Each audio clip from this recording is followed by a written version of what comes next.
And so, my fellow Americans, ask not what your country can do for you. Ask what you can do for your country.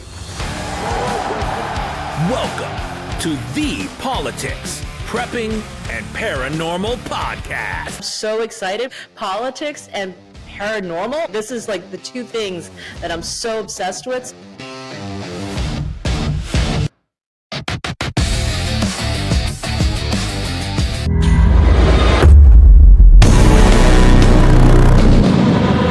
So good, it's scary.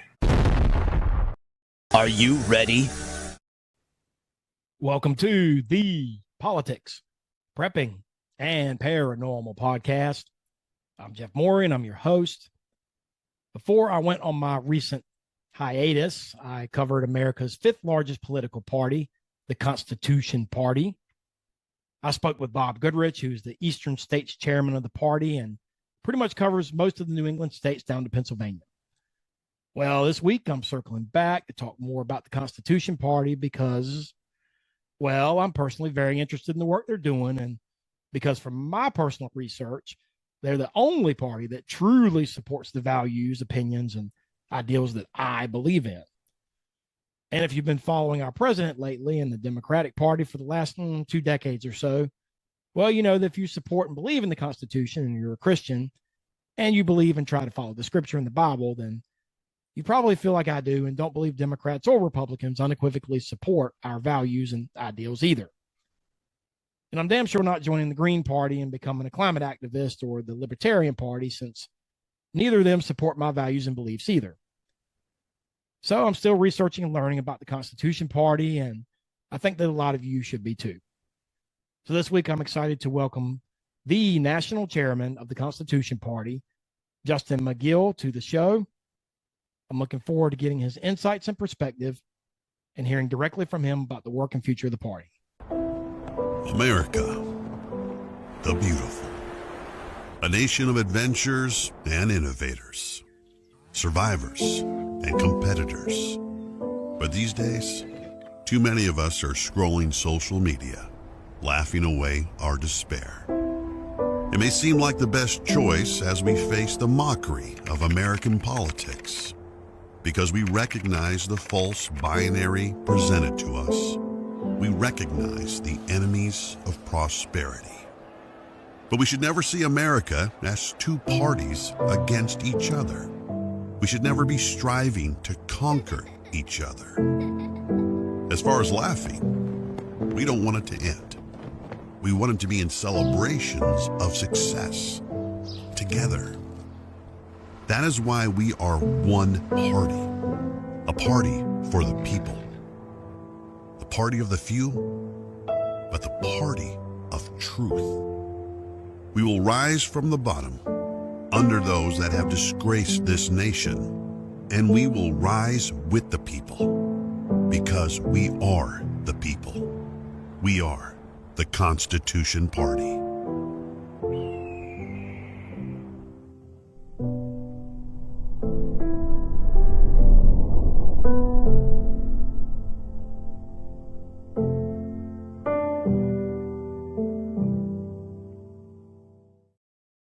So without further ado, I want to welcome Justin Magill to the show. Welcome, Justin, and thanks for joining me. No, thank you for having me. Before we talk politics and all about the Constitution Party, would you tell the audience a little about your background and what led you to become chairman of the party? All right. So a little bit of run through. When I graduated high school, I never wanted to go back to school ever again. And so I knocked around a few jobs. I did some logging, I did some construction, and I ended up joining the Army for a few years. So I did regular Army time, and then I got out and I had this GI Bill that I could use for education. And so the more I thought about it, the more I decided I had to just go ahead and use that thing and get a degree out of it. So I went ahead and did that, and I got back in the reserves a little bit while I was in college. And then going through college, I was looking at possibly going to law school. Somebody had suggested it. And so I got into that. And when I got done at law school, I moved back to Pennsylvania and It was right before the 2016 elections. And ever since my first election, I voted and was so disappointed with what they did, I left the established parties at that point. So I've been looking for something for, almost 2 decades at that point. And so I was just kind of Googling what I wanted in a party. And I Googled Constitution Party. And what do you know? Something actually came up. So I started looking into it and I got excited about the platform and the people that I met. And so I just started getting more involved in my state. The more involved I got, the more they asked me to do. And it didn't take long for them to start saying, would you be willing to step up to leadership in the state? And so I kind of waded into that. And then they started asking me about national. And I said, well, I'm just getting my feet wet in the state. Give me a few years. They gave me a few years and they said, all right, now it's your turn. So that's how I ended up national chairman. It just didn't say no enough. That's okay. It's funny you say that because that's the exact same way that I found the Constitution Party. Mm-hmm. It was, I Googled it. And Yeah. I didn't know it. I've been into politics for not super long, but I probably, I don't know, 5-10 years, something like that. Just kind of gotten into it. And that's how I found it as well. And I remember I made a post on Marjorie Taylor Greene before she resigned a while back on Twitter. I made a post and I said something about we should form a Constitution Party before I ever knew about it. And then I don't know what led me to it. I just Googled it one day and then here we are. Now you're the second person I've chatted with and very strongly considering joining because, from what I can tell, the Constitution Party stands for everything that I believe in. And the Republicans and the Democrats, to me, it's a kind of a cliche and burnout, but it's a uniparty. It is. Yeah. I don't know at this point. It's insane. I don't even know what to say about it anymore. Yeah. The funny thing is too, the fellow who founded the Constitution Party came to that conclusion back in the 90s. And he had been trying for a couple of decades to get Republican Party back on course. So it's interesting that we each find that realization in our own time, but we all seem to come to that same conclusion.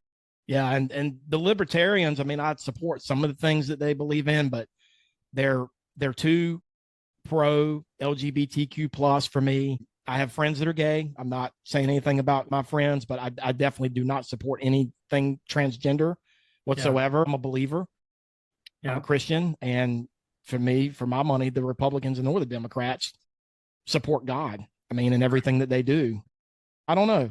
I've been a registered Republican for a long time, but I'm like you. The more I look, man, the less I like what I see. So yeah, let's talk a little bit about that and a little bit about what's going on in the world today. There's never love him or hate him. There's never a dull moment with Donald J. Trump, is it? That's right.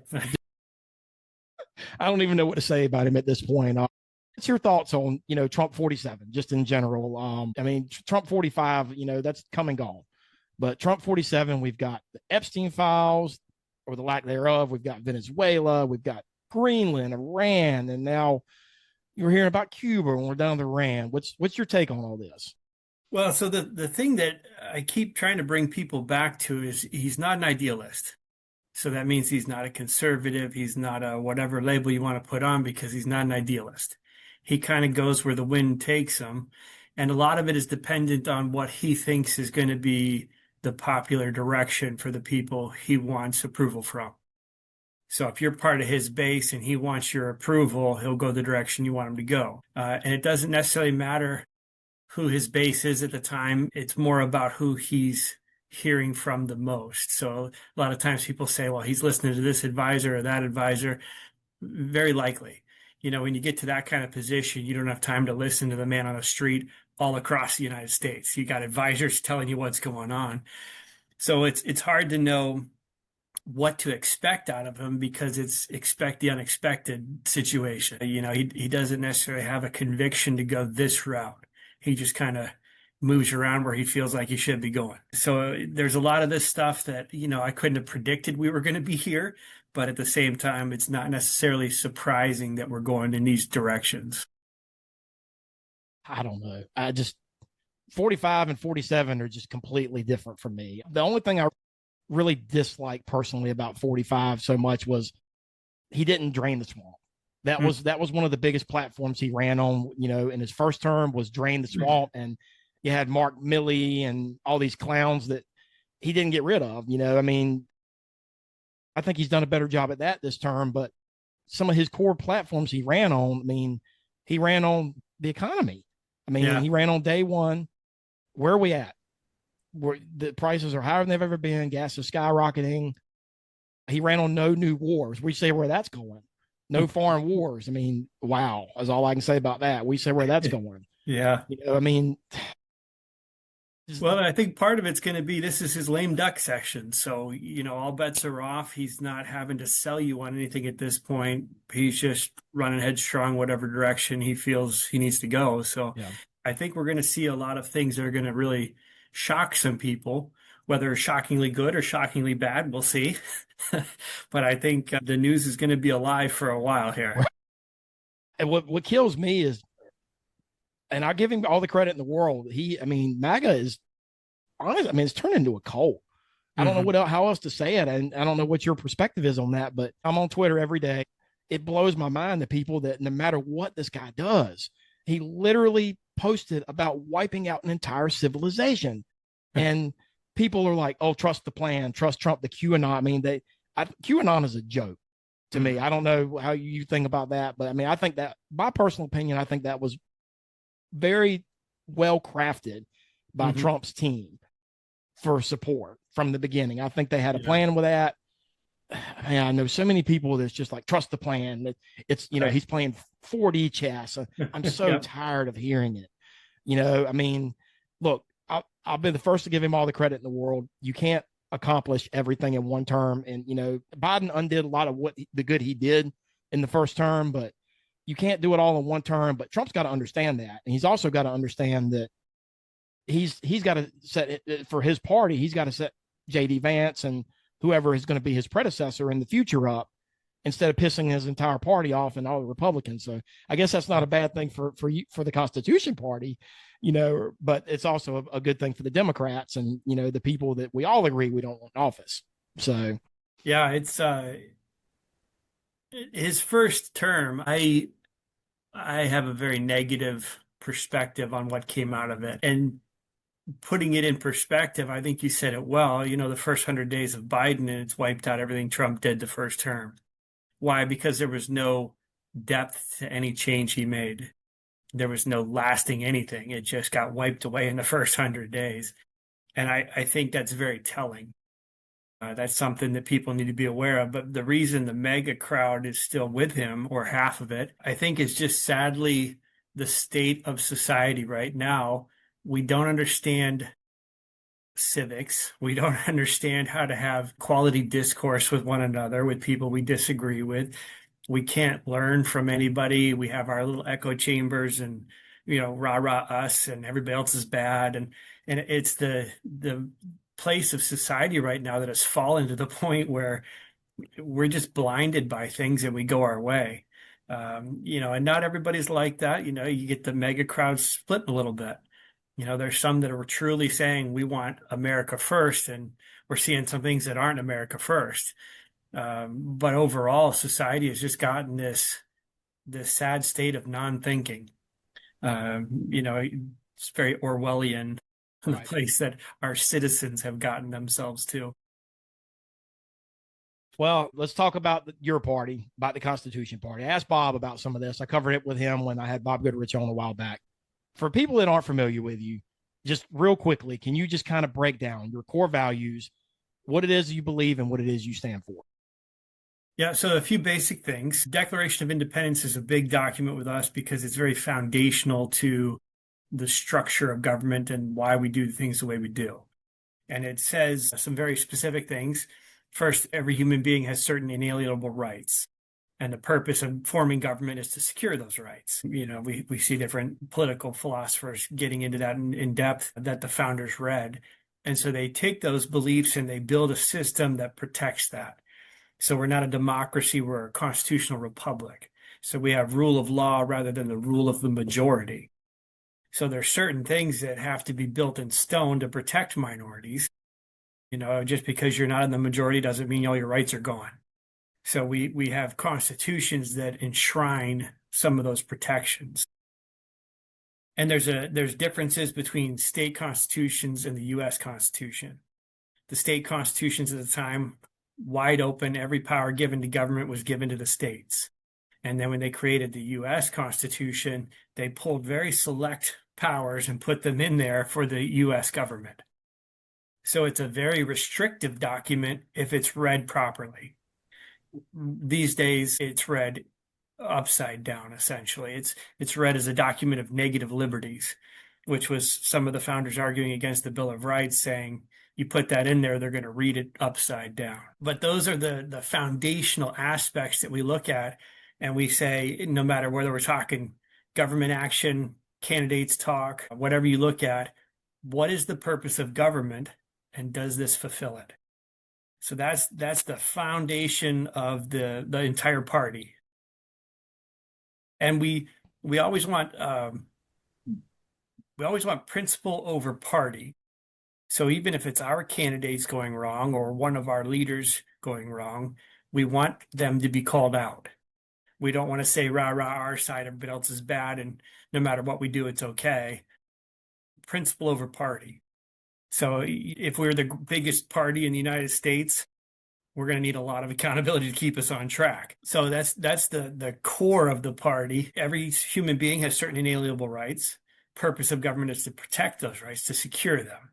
That's probably a better way of saying that. And then what's our understanding of the Constitution? So it's not infallible. You get the 16th and 17th Amendment that utterly corrupted what the founders put in place. So the fact that it's in the Constitution doesn't mean it's perfect and holy and good. No, we want to correct that to get the Constitution back to what it should be. But I think I think you'll agree with me, most of the core principles are there. I mean, to my opinion, they got it right, a long time ago. And we've strayed way too far from that. So, all right, we could talk, man, we could sit here and talk for hours about all this, but a lot of the audience is going to want to get some perspective and some opinions on different issues that we're basically facing in our country today. So if you're up for it, let's do a rapid fire here. And if you just want to give me, like a 2 or 3 minute answer for each, just tell me, in your opinion, as a proxy for the Constitution Party, what your thoughts are when I ask you about the following issues we're facing. So obviously, foreign wars and foreign policy. What's the big topic of the day? So the big thing there is non-interventionalism. So the people with the corrupted view want to call us isolationists. An isolationist is basically everybody's out, we're the only in crowd, and nobody's allowed to leave us and go out. Nobody's allowed to come in from out. So that's your North Korean. That's an isolationist view. Non-interventionalism is trade with everybody, swap education with everybody, do all this stuff with everybody, but let's not get into wars with everybody. It's a very limited, no permanent foreign entanglements is the way you hear a lot of the founders say it. So we'd like to have trade with everybody. That's better for us, more prosperous for us, but we don't want to be getting involved in wars all over the place. All right, immigration. So healthy immigration can be good as long as it's at a pace that we can assimilate those that are coming in. So healthy immigration, we're looking for best and the brightest to come in and join us. However, we do try to leave room for those who are in such dire straits where they're at that there is an escape as well. Now, that doesn't mean everybody gets to come in just because they say they're having a bad time. If your country's bad, stay and fix it.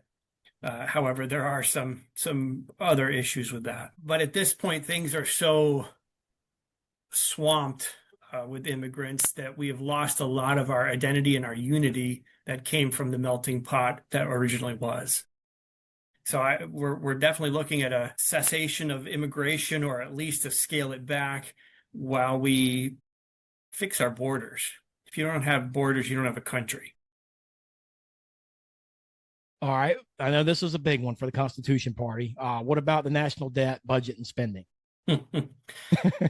Huge problems. Debt's probably the number one problem that's being used against us and that's going to turn the country into a communist country. It's easily controlled by those using the fiat currency, using our taxing system. So to get us back on track, first thing we have to do is stop spending so much. And if you go back to the Constitution and only spend on what's constitutional, we could scale that way back. The second thing is we need to get back to sound money. So we got to get rid of the fiat currency, get back to a silver and gold coinage. That doesn't mean you're only spending coins. That means you can still use credit cards and checks from your bank and all that. But that's a sound money so that they can't devalue it and suck all of your value out of it simply through inflation. So if we can get those two things back on track, and then we can start working on deregulating and getting government out of our commerce amongst ourselves. Well, and this kind of leads into my next one, federal versus state powers. Yeah, so again, federal powers are very limited and they're spelled out in the Constitution. If they're not given the power in there, it's state or individual. So people didn't give up all of their powers to the government. There's a lot of it that was retained by the people. And we're in this situation we're in with the foreign wars right now. Everybody is trying to analyze what the Constitution says and about Trump being able to declare war per se. Mm-hmm. And I've heard so many different views and perspectives on it. You know, the War Powers Act that they passed is supposedly overrides it, they say, and then constitutionalists will say that Congress has to approve it, and then Trump says, well, it's not a war. How do you not call it a war at this point?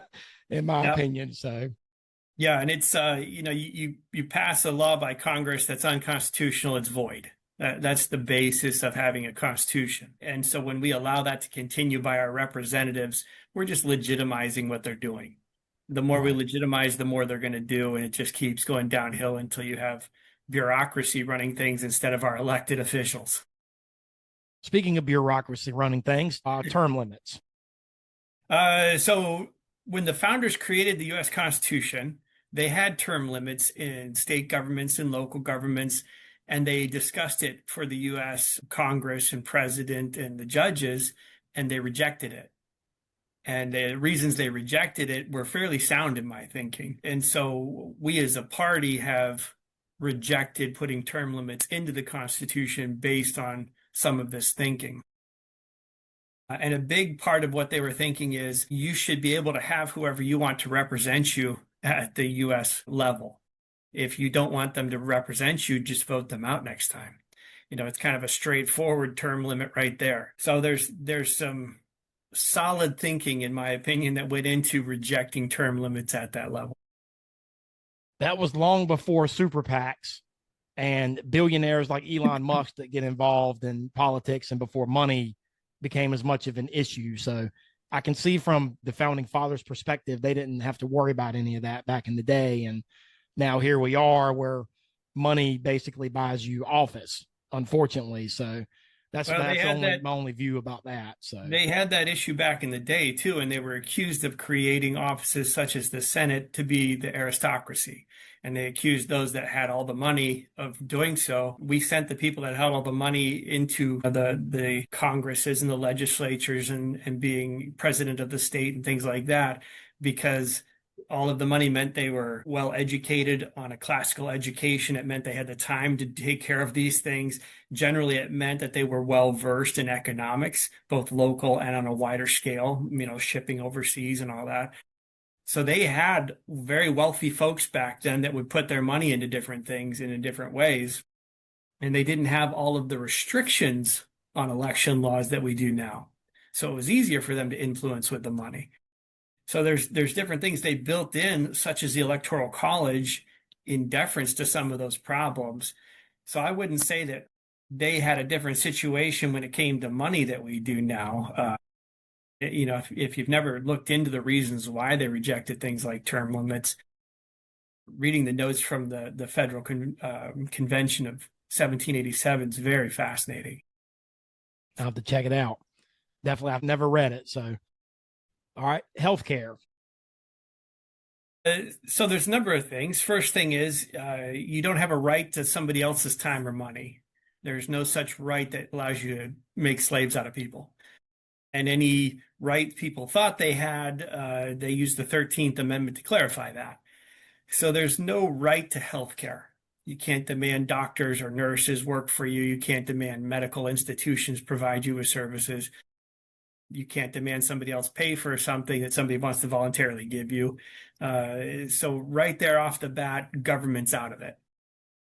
What you bring government into it, what you get is what we've got: higher costs, lack of availability, less technical speed. It slows everything down because the government's sucking all the money into bureaucracy instead of advancement. So many problems when you conflate government with anything else in the economy. And one of the biggest things it does is it politicizes it. Right. So now you're having healthcare based on what somebody's agenda is rather than based on good medicine. All right, border security. Yeah, again, if you don't have a border, you don't have a country. And it doesn't necessarily matter what groups we're talking about coming in. You don't have a melting pot if you can't control how many come in at a time. What you have instead is civil wars going on between various ideologies that have not changed to adapt to us, but they expect us to change to adapt to them. So it's a very dangerous situation if you don't have a solid border. That doesn't mean you have to prevent everybody from coming in. You know, we could still have tourist visas and student visas and work visas and all these different ways to bring people in and out. But it does mean we need to know who's going in and out. You let big holes come in the southern border, for instance, where we've got military-aged Chinese guys coming in by the hundreds of thousands and disappearing. That's a problem. It doesn't matter if it's a problem now, it's a problem. It's going to be a problem. Voter ID. It's hard to find any reason to not have to give an ID when you're voting. It's just a simple fact of proving who you are in order to do something that is a very powerful thing to do. It's such a factor in what our government is and what it becomes that I don't see how you can even pretend like it's not a good idea. That's the one issue that literally I pull my hair out about. I don't understand how anyone can have an issue with that. No matter what party what affiliation you are, I just don't get how. I mean, obviously the Democrats want it because they want to win, and they know that that's the only way they're going to win. But I just don't see. It's ironic though how many of the voters want it, and yet the two parties that are controlling things, the people in charge, aren't going to give it to us. So even their voters want it, and they're still denying us. All right, First Amendment. So there's a lot in the First Amendment. What folks usually talk about with the First Amendment is a freedom of speech issue. And there's a lot of people trying to restrict that these days. Freedom of speech, you have the right to speak anywhere you have the right to be. They can't restrict you just because they don't like where you're at in public. Now, if you're trying to assert a right to speak somewhere you don't have a right to be, if you're in my bedroom at 3 a.m. trying to get on your soapbox with me, you're trespassing. You don't have a right to free speech while you're trespassing. So there's two sides to that coin. But a lot in that. Freedom of association. There's a lot of things economically that government violates that freedom of association. And so a lot in that one, but we'll just leave it at that for now. Right. Second Amendment. So there's a lot in there too. If you look at the original militia acts from when the colonies were going through the Revolution, they not only permitted you to have guns, they required you to have guns. Every male from roughly 16 to 60 was required to have a firearm that they could use to kill someone, not just something that you could hunt with, but something you could use to kill someone. So when people take that and say, well, we don't have militias anymore, so therefore, you don't have a right to have a gun. You can't separate it quite like that. There was not only a right, but a requirement to have one, not just because you're in the militia, but because that was the safest thing for everybody in the area. You call up your local militia, whether it was the state, whether it was the county. And the fact that we've been talked out of them does not mean that we should be talked out of our weapons. And in fact, one of our congressmen early on, when they were talking Second Amendment, said because the Constitution requires the U.S. government to arm our militias and to train them, I fear that they will reverse that and refuse to carry on with it. So I'm grateful that we have the Second Amendment coming in that helps harden that requirement. So we have a lot of people that have flipped that Second Amendment all topsy-turvy and have thrown out not only our right to have our firearms, but have also thrown out the requirement for the U.S. government to arm and train our state militias. So we've lost a lot by people not being educated on these issues from what they were discussing when they created these things. Right. Taxes. So one thing you'll notice with the founders, they're always looking for the least oppressive way to tax, and they are looking for good use of taxes, meaning good relations with foreigners. So the first thing that they built the U.S. Constitution authority on was taxing through tariffs. Excise tax is what they call it. Basically, if you're buying goods, you get a little bit of a tax on it, a sales tax, tariffs, whatever you want to put out there. And the purposes of that is if you don't want to buy something, don't buy it. You don't pay any taxes that way. It's the least oppressive. But interestingly enough, if you look, I'm from Pennsylvania. My first senator from Pennsylvania, his 2-year term, they were discussing with tariffs, not how to abuse others with them, but whether or not they should have a better rate for people that we have treaties with than we do for people who are enemies. And they decided not to have a better rate. It was just the same for everybody. So you look at that compared to what we've got today, where they're looking for the best way to tax you where you can't get out of it. So they use property taxes, they use income taxes, they use everything that you can't dodge, all the way down to estate taxes and inheritance taxes. They've flipped it over, so it's no longer you're paying taxes because you're choosing to do something. Now you're paying taxes because there's no way to get out of it. There's nothing free about that. That's not a free country. And so it's not only oppressive, it's not only difficult sometimes to handle based on the economy, it's oppressive of our liberties, period. I mean, that's the basis of that kind of tax, is to destroy your liberty. You no longer have a choice. We're taking your taxes whether you want us to or not. Right. Education. Yeah, so again, we need to get government out of it. Two things you get with government, as I said before, you get the political agenda. So they start pushing agendas and indoctrination rather than quality education. And the second thing you always get is the taxes. So they tie it to the property taxes again, so you can't get out of it. And it's just a bloated bureaucracy anymore. You know, you're spending more on all the administrators than you are on your teachers and your facilities and all that. You know, it needs to go back to community. It needs to be parent run. It needs to be community leader run. It needs to be money raised through voluntary donations, that sort of thing, just like it used to be.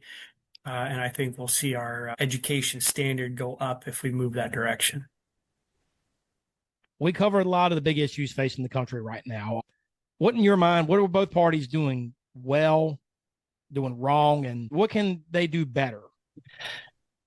So I'll say the one thing that I think they're both doing well is convincing people to vote for them. I think that's the only thing they're doing well, raising the money and convincing people to vote for them. They've got the stranglehold. They're keeping it. They're doing everything they can to make sure nobody escapes them. We as a party need to be figuring out how to bring voters to ourselves. Not necessarily by the same methods, but we need more voters, more donations. So I think they're doing that well. Doing not well, there's a whole host of things we could go right down. But essentially, it goes back to what's the purpose of government? You know, they're supposed to be securing our rights, and they're attacking them at every turn. And the biggest one to me is the inflation they're doing right now. They're just absolutely destroying the economy. And you know, they like to hold up the signs that we're doing well here and doing well there. Meanwhile, it's all manipulated statistics, and everybody's feeling the pain in reality. So I don't think there's anything substantial that I could give them credit for beyond being able to maintain that membership. I agree 100%. Talk a little bit about your goals, about your growth. What's the Constitution Party's kind of growth and outreach in the country today? Yeah, so a couple of things. First thing that I was pushing when I got the chairmanship was we need to put together a better website. We need people to be able to find us. We need people to be attracted to what we've got on there. And we need to be able to get the message across very simply. So we had a design team that put it together that they did an excellent job of connecting with folks.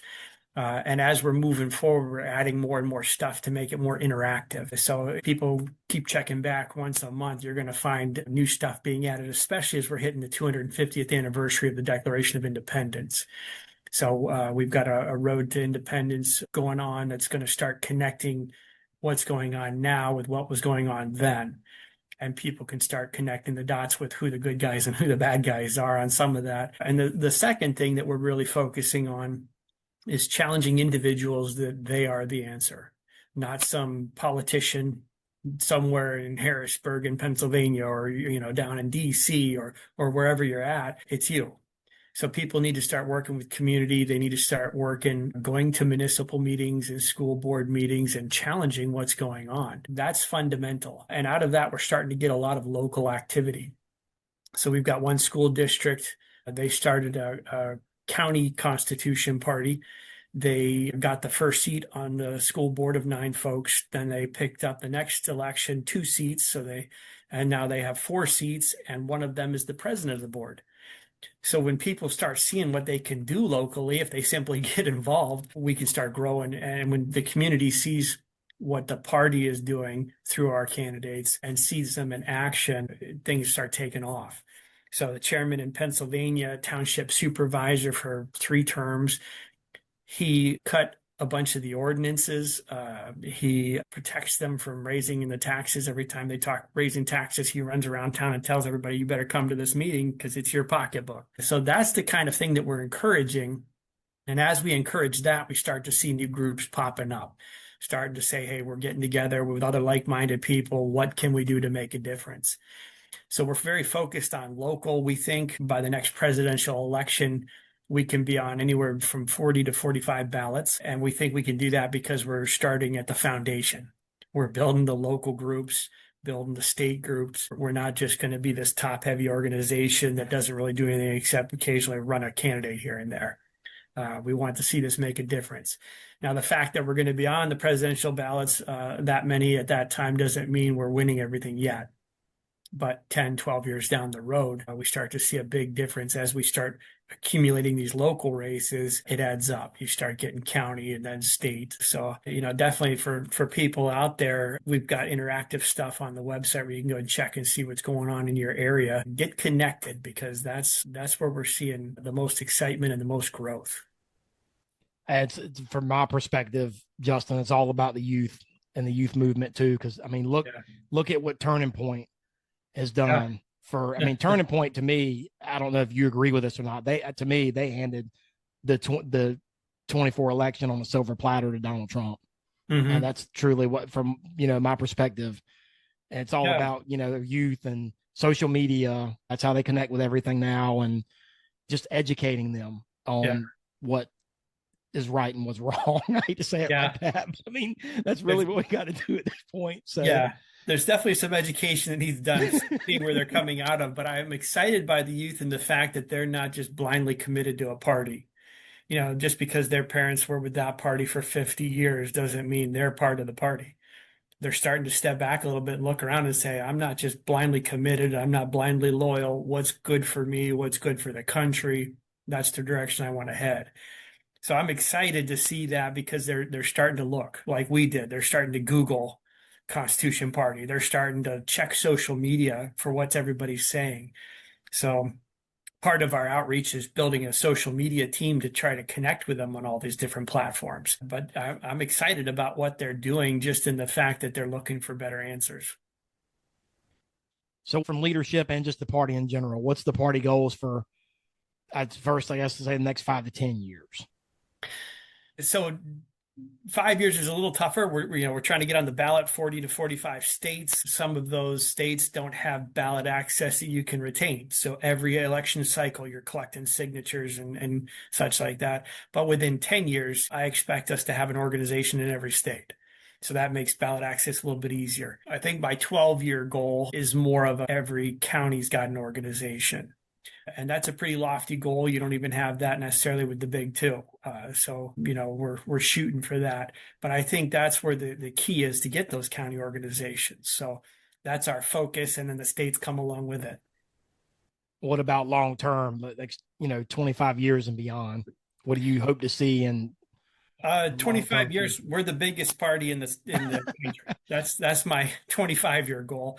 However, I'm also interested in disrupting this whole two-party idea. We don't want just 2 parties with everything locked in. Give us a half dozen parties. Let people's ideas be adequately represented by their party, and not just have this 2 uniparty conglomerate that kind of represents some of what I believe and doesn't act like it. So that's, 25, 50 years. The two old dying parties are gone, and there's a bunch of us around for people to get in with. Right. Well, what's a day in your life look like when you're working for the party and away from the party? I guess a lot of people would kind of like to get an insider's perspective. Yeah, so I have a lot of hats right now. I'm I the imagine vice so. chairman in the state of Pennsylvania.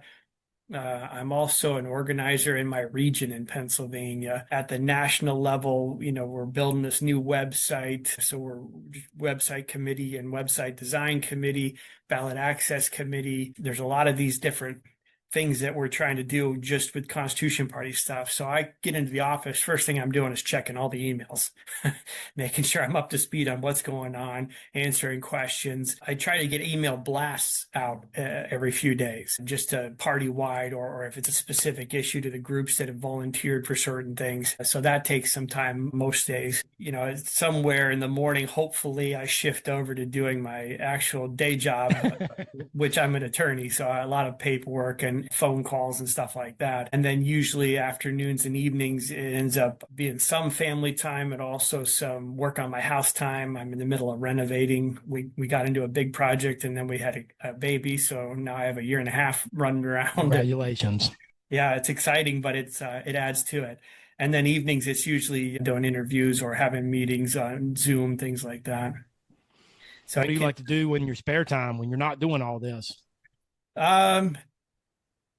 It gets Hobbies, hard to say because I don't have a lot of it anymore. I imagine so. One thing I love to do is read, and I'm a bit of a nerd in some of the stuff that I read. So a lot of founding history, founding fathers' own writings, historians putting sections of time together or series of thought together. I enjoy a lot of that. Since I'm in this new role, I've been trying to read a lot of books on leadership, on marketing, on all those types of things. And some of those I really enjoy too. So reading's a big thing that I like to do. I like to be out in the woods. And luckily my son loves to be outside and out in the woods. So we try to get out and go for walks, stuff like that. So much outdoor time as I can get, but also some reading time if I can squeeze it in. All right, Justin, final thoughts here. How can people join and support the Constitution Party? Yeah, so quickest and easiest thing is to go to constitutionparty.com. You can go on the state leadership page and look up your local groups, but you can also just send us a contact straight through the website. You can get on there and subscribe for any of the email blasts we put together. You can also donate there if you'd like to. There's one-time donorship. There's ongoing monthly donorship. There's a lot of different things you can do that way. So there's some of the donations, Founders Legacy Society, they get you a monthly newsletter. There's some gifts depending on the level of donation that you give. National supporting member. So if we don't have an organization in your state yet, you can still join as a national supporting member, and you don't have the voting rights you would if you were in a state, but you're part of us. You get a card to carry it around that IDs you as a supporting member. So there's a lot of ways you can connect with us: social media, Facebook, X, Instagram. We've got a whole bunch of those going. YouTube and Rumble, we've got some videos up, so you can kind of get in on and check it out a little bit and see past speakers at different events. We do 2 events every year, spring and fall. So our national committee meeting this spring is going to be in Philadelphia for the 250th anniversary. We're going to be doing some tours. So if people are interested in coming and joining us just as a guest, there's those type of options as well. And each of the states that are organized generally have their own meetings a couple times a year, as well as the counties that are organized are having monthly meetings. So a lot of different ways you can see us. You can see us from a distance. You can get to know us as in-depth as you want. Very good. Justin, thank you so much for joining me. Best of luck now and in the future, brother. Thank you. I appreciate you having me.